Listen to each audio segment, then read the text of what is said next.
سبحان اللہ والحمد للہ۔ نیک لوگ بالعموم دو طرح کے ہوتے ہیں، ایک وہ جنہیں ان کی نیکی، تقوی اور پارسائی نے خدا کی معرفت سے نوازا ہوتا ہے، دوسرے وہ جن کی عبادت و ریاست، فضل و کمال اور منصب و مرتبے نے انہیں خدا سے زیادہ اپنی ذات کا عرفان بخشا ہوتا ہے۔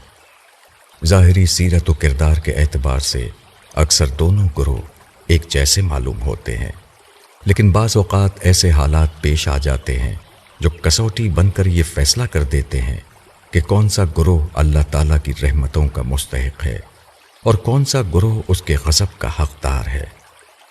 اس طرح کے حالات پیش آنے کی ایک صورت وہ ہوتی ہے جب اللہ تعالیٰ نیک لوگوں کی موجودگی میں اور ان کے سامنے کسی ایسے شخص کو بلند مرتبہ عطا کرے جس سے یہ خود کو برتر خیال کرتے ہوں۔ اگر یہ نیکوکار پہلے گروہ سے ہوتا ہے تو اس کا ذہن فوراً خدا کی بے حساب بخشش اور عطا کی طرف مڑ جاتا ہے۔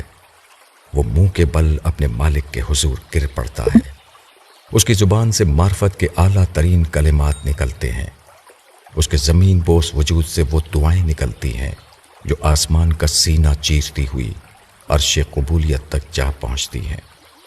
اس کا عز بارگاہ ربوبیت میں اس طرح ملتجی ہوتا ہے کہ مالک تو نے اپنی کتاب میں یہ سکھایا ہے کہ جب حقداروں کو حق دیا جا رہا ہو اور ایسے میں کوئی سوالی آ جائے تو اسے بھی از راہ عنایت کچھ نہ کچھ دے دینا چاہیے۔ مولا، تو نے اپنے اس بندے کو جو کچھ دیا یقیناً اپنے علم و حکمت کی بنا پر دیا ہے، لیکن اس تقسیم کے وقت میں بھی ایک سائل بن کر تیری بارگاہ کرم میں حاضر ہو گیا ہوں۔ اے رب، تو مجھے وہ کچھ بلا استحقاق دے دے جو تو دوسروں کو استحقاق کی بنیاد پر دیتا ہے۔ خدا کی شان کریمی یہ گوارا نہیں کر سکتی کہ جس کرم کی اس نے دوسروں کو تلقین کی ہے وہ خود اس کا اظہار نہ کرے۔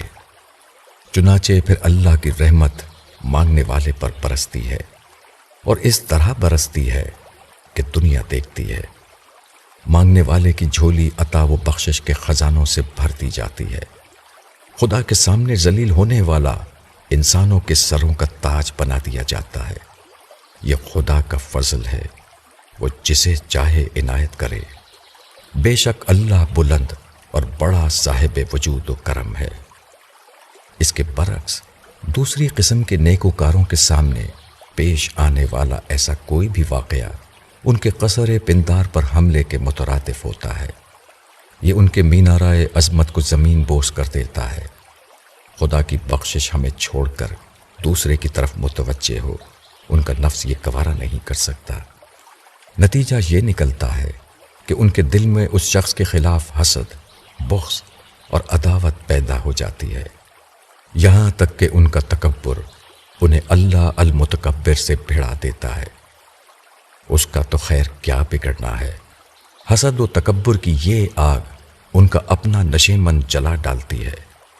خدا کا قہر ان پر ٹوٹ پڑتا ہے، وہ بارگاہ رب سے مردود کر دیے جاتے ہیں۔ ان دونوں قسم کے نیکوکاروں کی مثال قرآن میں بیان ہوئی ہے۔ پہلے گروہ کی مثال سیدنا زکریا علیہ السلام کی شخصیت ہیں۔ وہ اپنے وقت کے نبی اور آل یعقوب کی وراثت کے حامل تھے۔ اس کے ساتھ وہ حضرت مریم علیہ السلام کے خالو اور ان کے متولی بھی تھے۔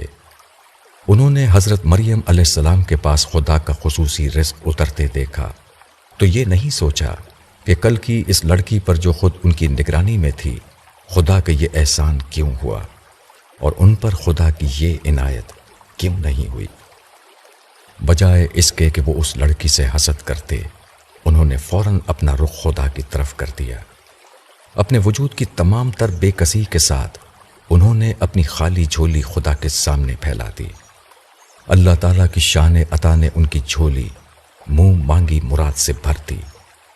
جو اسباب ہوتے ہوئے عمر بھر نہ دیا، وہ آج سارے اسباب منقطع ہونے کے بعد دے دیا، اس حال میں کہ خود بوڑھے اور بیوی پانچ ہو چکی تھی، اور دیا بھی تو یحییٰ جیسا جلیل القدر نبی جس کی تعریف میں خود اس نے سردار، پاک باز اور نبی صالح کے الفاظ استعمال کیے ہیں، اور سب سے بڑھ کر قرآن میں مریم و عیسیٰ کے تذکرے کے ساتھ زکریا اور یحییٰ کا ذکر کر کے اس واقعے کو ابدی زندگی دے دی۔